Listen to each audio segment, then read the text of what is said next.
Hey there, welcome to a Eurostep Podcast Network emergency podcast.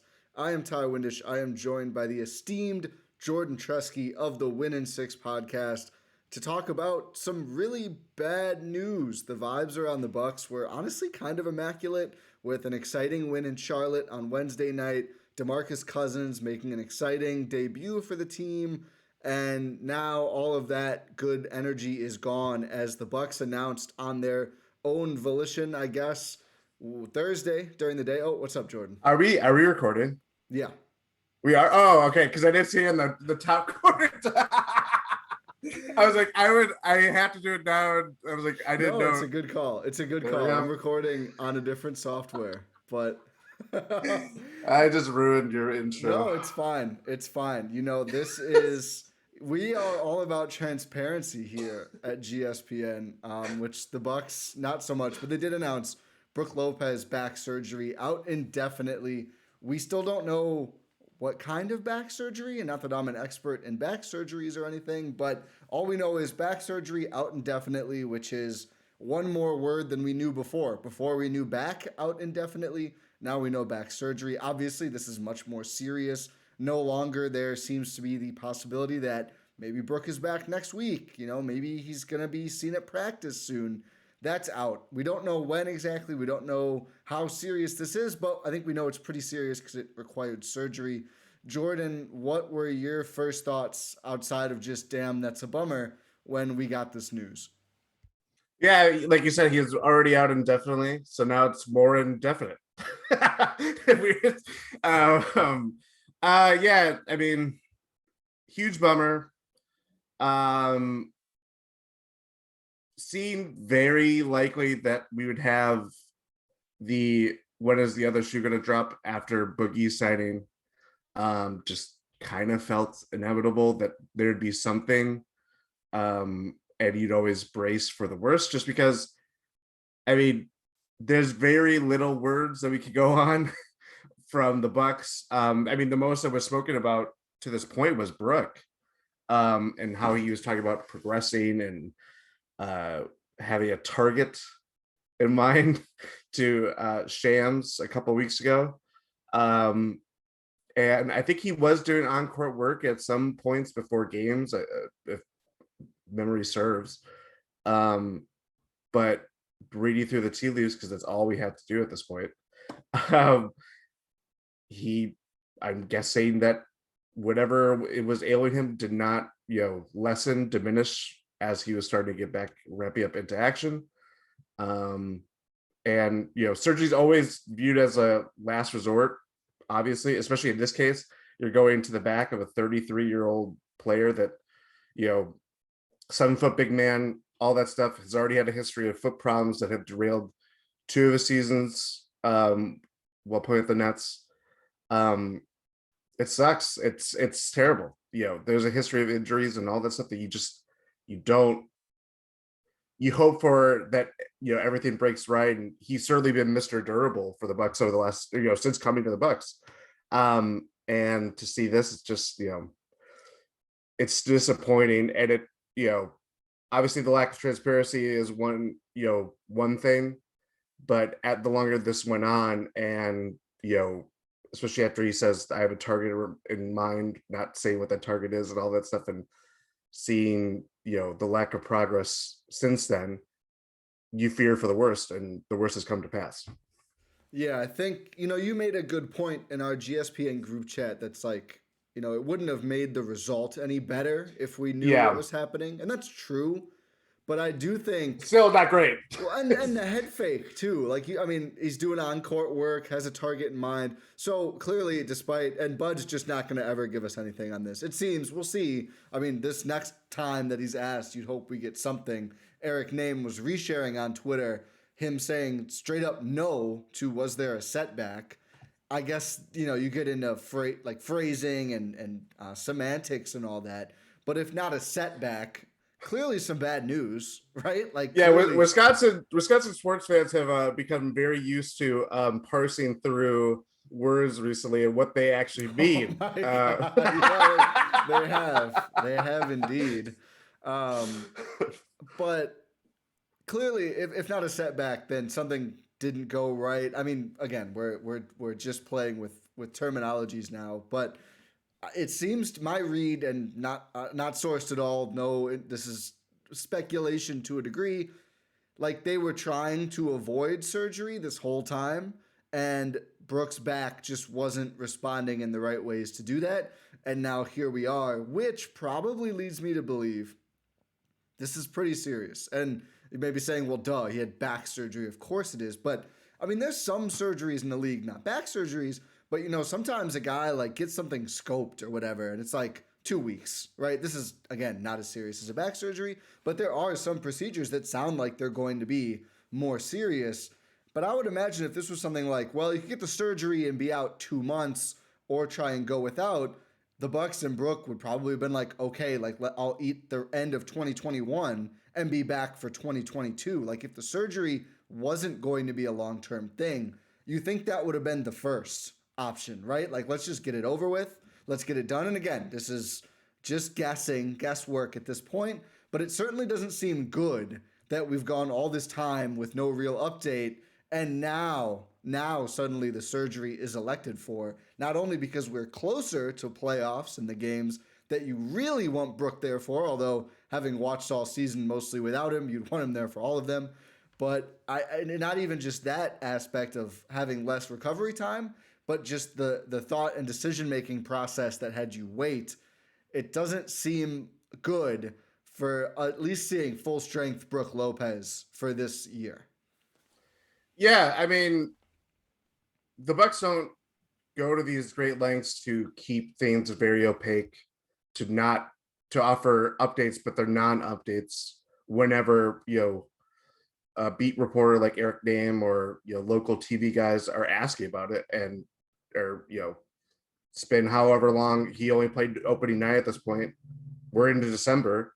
Like they don't go to these great lengths without without knowing that they have something to hide and knowing, what I mean? Like it's a fool's errand. Even as things, I know Adam and I have talked about this on recent pods, but like even as things have they've wanted to keep things more in house over John Force Rain and stuff like that. It's different when you're talking about someone hurt and recovery and all that stuff. Because I mean, we're seeing the same thing with Dante. It's been radio silence in terms of when he may return.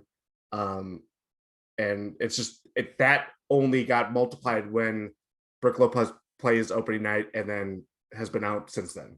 So yeah, like it's from that angle.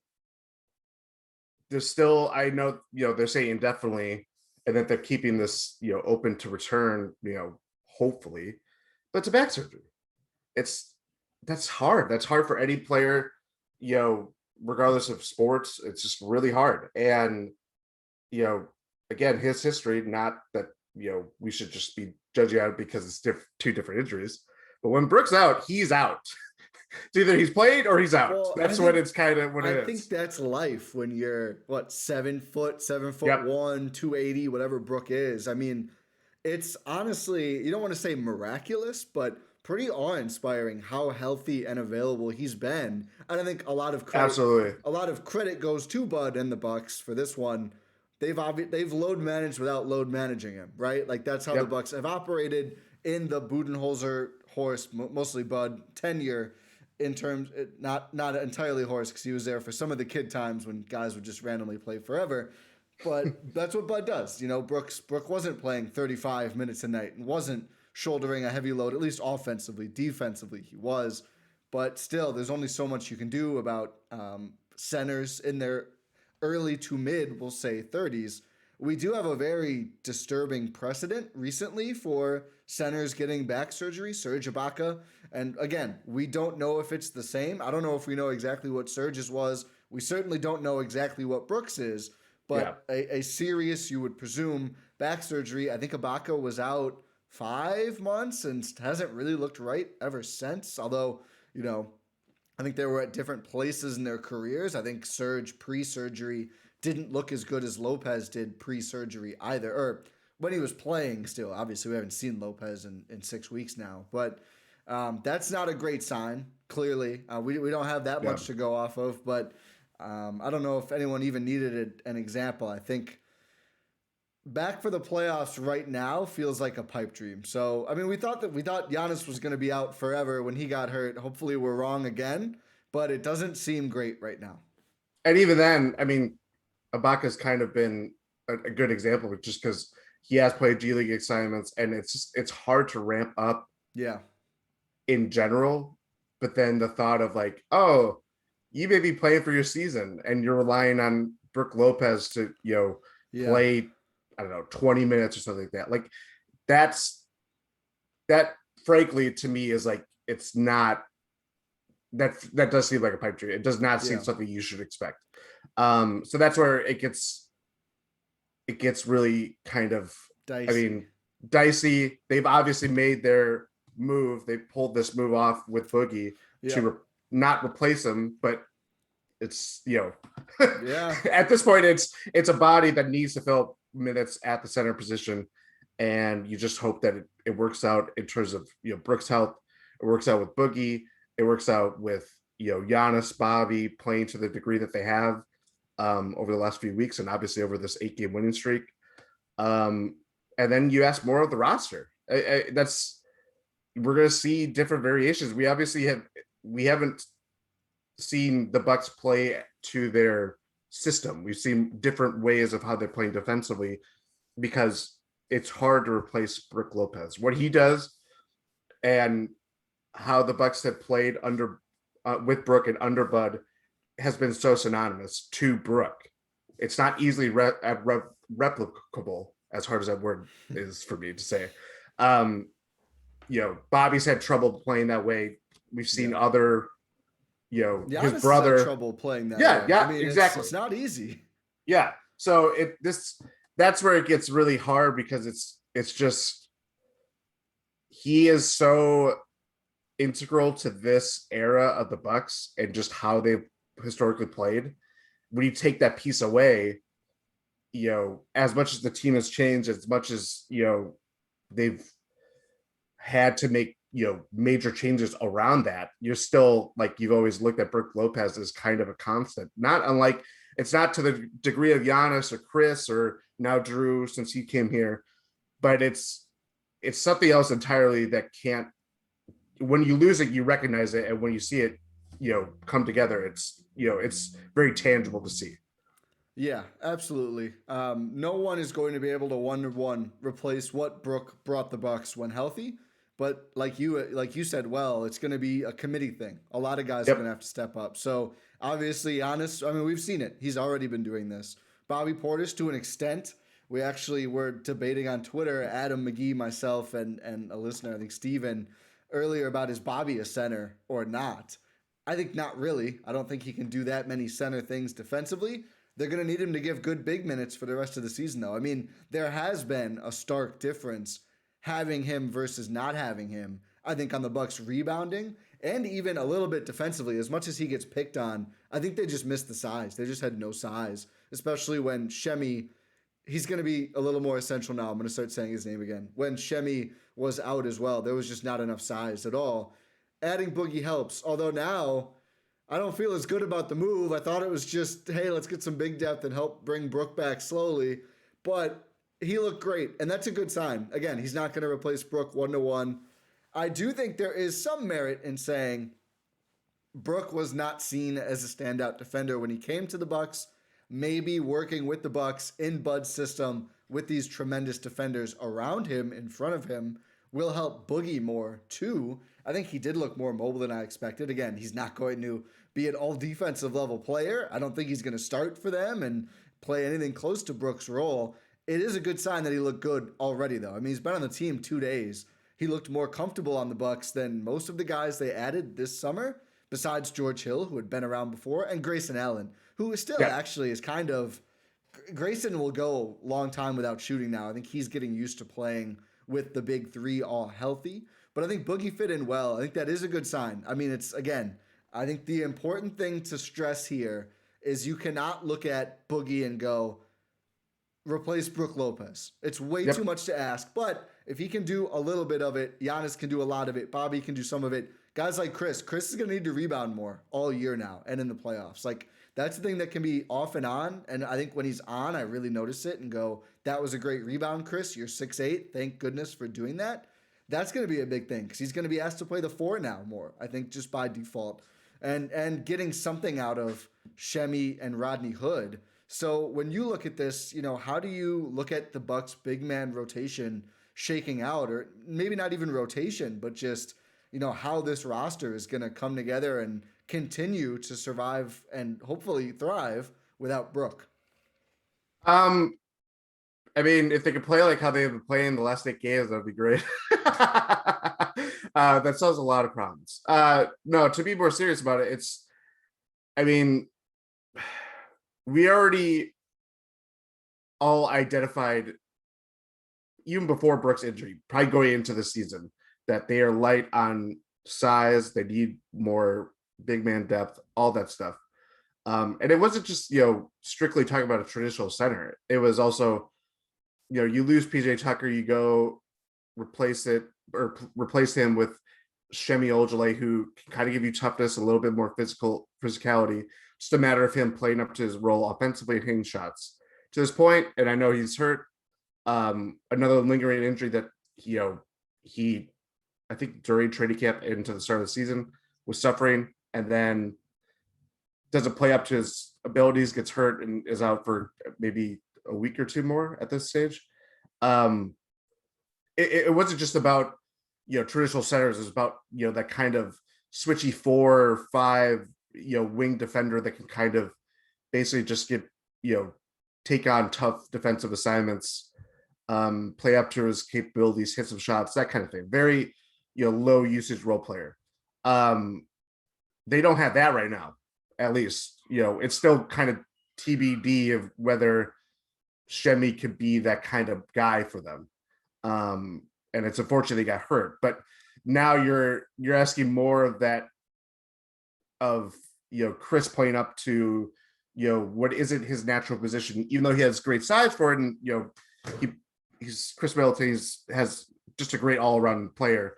Even their guards like Drew Holiday, George Hill, they're very active on the boards and stuff like that, but like do that over an 82-game season, and when it hopes to be another long playoff run, maybe another run to the finals, that's very taxing. It's tough to do.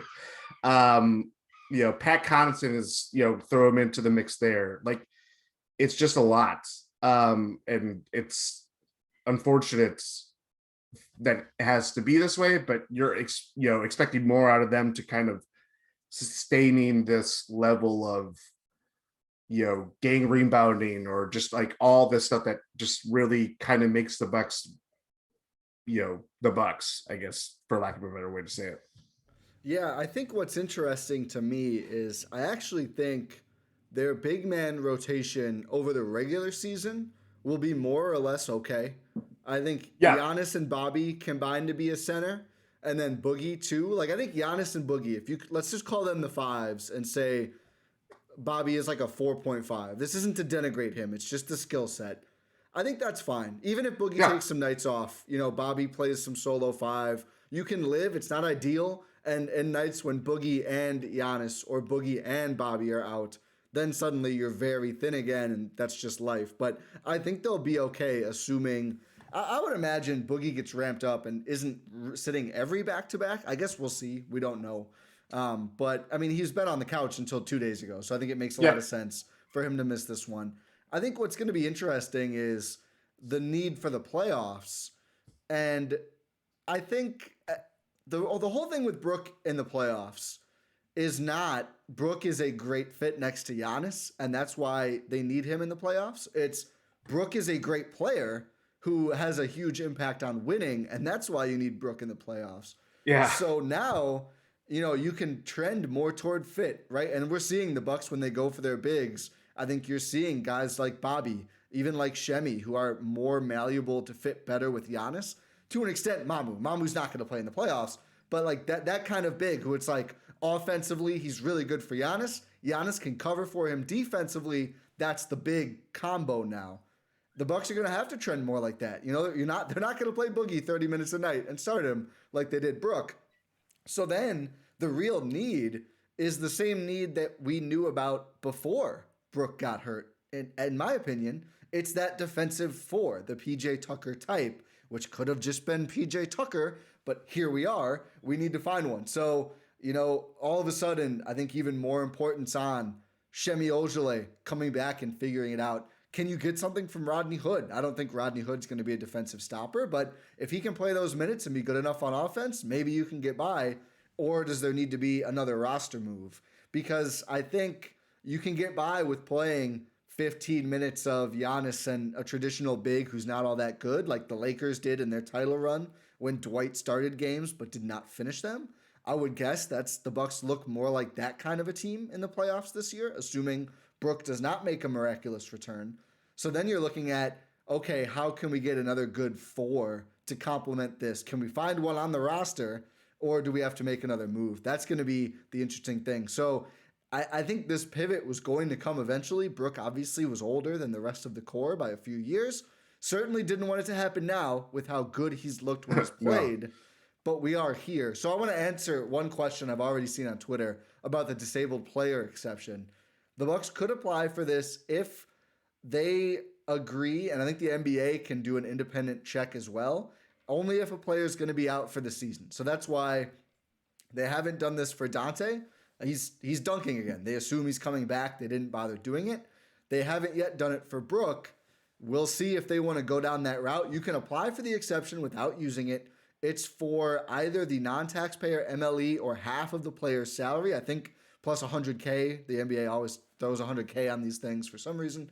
So half of Brook's salary is like $6.5 million or so, I believe. He makes 13.3.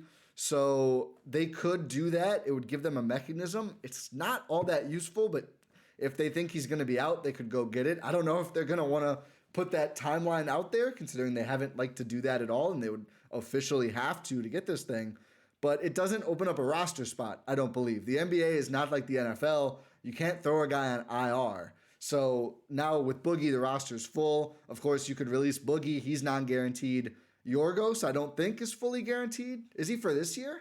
I think there's like escalating guarantees. It was like how Mamadi Diakite's contract was structured or stuff like that. I think it was. So you could move off Yorgos if you really wanted to. He's been mostly almost entirely a herd player this year. I don't know who else. And obviously there's trades and that kind of a thing. So we'll see if they go down that route. The other thing is, would they want to pay that much more in salary for a player? I guess we'll find out. I think it's more likely we see some sort of a trade for someone making a lesser amount. One last thing on the disabled player exception. You can use it to sign a player, trade for a player only in the last year of their contract, or claim a guy off waivers. Honestly, I think it would only really be used for a trade, in my opinion. I don't know what free agent is commanding more than vet min. They just got Boogie for a non-guaranteed deal. There's no one out there who's a world beater. Like, I think any free agent in the world right now would say, I will play for the Bucks for vet min. I don't think they would need $6 million. And the waivers thing, guys just don't get waived. Like, there's buyout guys, but usually they also sign vet minimum deals because they're getting their buyout money as well. So I think it'd be most useful in a trade. But what do you think, Jordan? I mean, historically, whenever teams have used it, it's probably been more waivers or, free agents, like, how Cousins was, just because he, didn't field any offers until the Bucks came along. And so they had a need to get him, as it turns out. So I would say maybe that, but like, are you going to be steady on that until buyout market comes? Just because, under Horst, they have traditionally been active on the buyout market. But that also, that requires a move like cutting Yorgios, or I'd be surprised. Like, you can't do a two-way guy like Mamu or Javante Smart, because if you're talking about playoffs and wanting playoff eligibility, two-way guys can't do it anymore. They may be able to play now. I think they're. I know they went back because of. I know the days are different. Did they take away the playoff eligibility? Days are different. The playoff eligibility was just, I think, a one-time thing last year with COVID and everything. Either way, realistically, even if it was, that's only players with less than 4 years experience. It's only guys who will take even less than vet min. Yep. it's not very likely you'd find a guy that you're saying, go guard Kevin Durant, who's on a 2-way contract. Yeah. Yeah, you're not asking either Mamu or Javonte Smart to do that. Although he kind of did That's opening night, Mamu, but that's neither here that's nor true. there. In a much more battle tested way. They're not gonna do. But yeah, this is where it opens the door of like, okay, your roster probably still needs maneuvering. We could probably, I would have guessed the Bucks are going to say, "Hey, we're going to guarantee your deal, DeMarcus Cousins, past whatever the date is." I think he's got some job security. Yeah, Yeah, I think he's got a little bit more now than he did when he initially signed. It's the unfortunate thing where it's like the shoe drops, and now it's, you hope everything's good with the team. They keep up this level of play. They're not going to win every game for the rest of the season, but if they're on this torrid pace that they have been under Bud, that'd be great. But we all know that John Horst is not one to rest on his laurels. He's very active in, perusing or exhausting all his options, even when, it looks like, hey, you don't really have a lot of draft picks to trade to get a PJ Tucker or defensive specialist last year. He goes out and does it. I'm not saying he can do that every time and it results in winning an NBA championship, but his history has shown that he will do whatever it takes to bring in someone that he thinks can help them out. And time will tell if that happens. It's really hard to trade any of their players that aren't valuable or essential to their team. That's what makes Dante a very interesting trade chip if and when he does come back this year. I think it makes Dante more interesting in general as a player, yes, too. I mean, he's going to be, assume they can't pull off another PJ Tucker move. If he can play, that helps. I mean, he rebounds well. He's a useful defender. They're not going to have that many avenues to improve. Like, as a trade chip, I still think he's interesting. As a player, he becomes more interesting now because, the great Bucks depth that we've been talking about takes a huge hit here, right? Like, the guy you had slotted in fourth is no longer there. Grayson Allen's look great as a fourth option most of the time. He's going to have to do that a lot, or Bobby Portis, whatever order. But certainly you lose a big piece of the pie there. Maybe they have a $13.3 or whatever $1 million tradable salary now. I don't know if we're going to get to that point with Brook, and obviously the value. And he's in the third year of his 4-year deal, so which is fully guaranteed, I believe. Yep. Yeah. Yep. So he was the lone player that I remember getting a player option, which is usually Horst forte. There's a. Have you ever seen the bot in the Discord? I have. Yes, yeah. I have. Yeah. That's fun. If you're in the Euro Group Discord, type the exclamation point and player option, all one word. I think something fun happens. But this pod has not been that fun. Yeah, I don't know. We're just gonna see. I assume some move is coming. We don't know how big it's gonna be, but all of a sudden that depth is gonna be tested. Guys like Grayson and Bobby, I think there's a lot that could fall on Bobby here. I mean, he's been starting in Brooks' place. Now, not to rewrite history because it was already what felt like a miracle when we were recording our free agent splash or whatever we would have called it, the live stream for however many months ago. But now Bobby's decision to stay in Milwaukee on a team friendly deal, aka not that friendly to Bobby Portis, that's a godsend. They can't do what they're doing right now without him. They can't do that with knowing now that they're without Brook indefinitely. That's I bet even it's things like these like change. It changes life depending on how the season shakes out and all the things that we can't predict that will happen. But something like that wasn't insignificant at the time, and certainly not now. Yeah, I mean, bringing in Boogie is the one I think you're going to look at because it just happened, and he is, I guess, more directly seems like a replacement considering we assume now that's why they went and made the move when they did. But Bobby's the one who literally has replaced him in the starting lineup since he got healthy, and it's been working. They've been winning a lot of games. Bobby has played better. So can he keep that up? Can he get even better, especially defensively? those are going to be big questions. Those are going to be necessary questions that we're going to find answers to. Because I would assume, barring an insane move, he's probably just the starter from here on out. Like, Yep. I don't think Boogie's going to take it. I think he's going to be No. the bench center, which is great to have, an important piece. But Bobby and Giannis, all of a sudden, this is something, again, looked at as maybe that's a big combo of the future because they're the same age or similar ages. Here it is. The future is now. Own the future? They're Oh, owning the it. It's future. here. Built for Unfortunately, this. yeah. We'll see. But any last thoughts here, Jordan, as we wrap up? I think we've tried to find some things to laugh at, just because this is like a very upsetting and sad day for the Bucks. Yeah, I mean it's a tough pill to swallow. It doesn't. None of the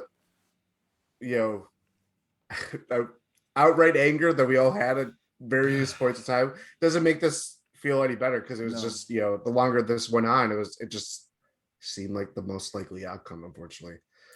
So yeah, hopefully Brook gets healthy. Placing any expectations on what he looks like if he comes back this year is really hard to do. Yeah, probably Just not have to great. hope. Probably not Yeah, great. because Is my guess. it's not even just this year. I mean, again, where he's at in his career, it's a very big thing in terms of just getting right, and hoping he can play for a few more years, because it can go really quickly. Yeah.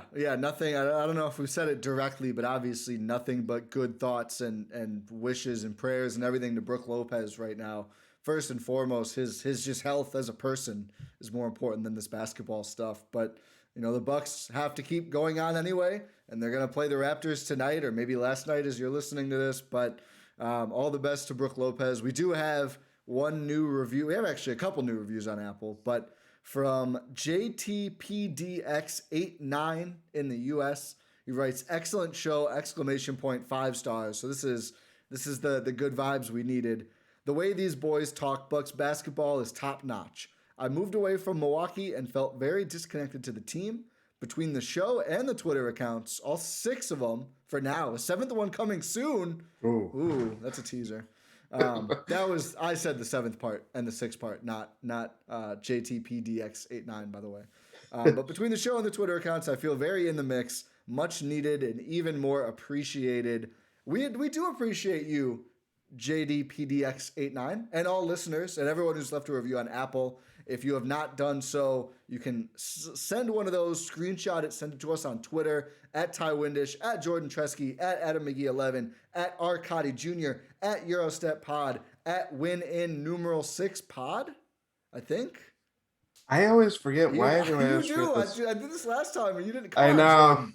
But anyway, Win6 numerical 6 podcast. Podcast. There it is. Send it to any of us or all of us, and we'll get you in the Discord. You can see the player option thing. Bunch of fun stuff in there. But thank you all so much for listening. Check out all of the content, the pod feeds, the YouTube, Eurostep Podcast Network, gspn.substack.com. A lot happening there, and we will continue to cover all angles of the Brook Lopez thing and everything else Bucks as we do. Thanks for listening. Get well soon, Brook.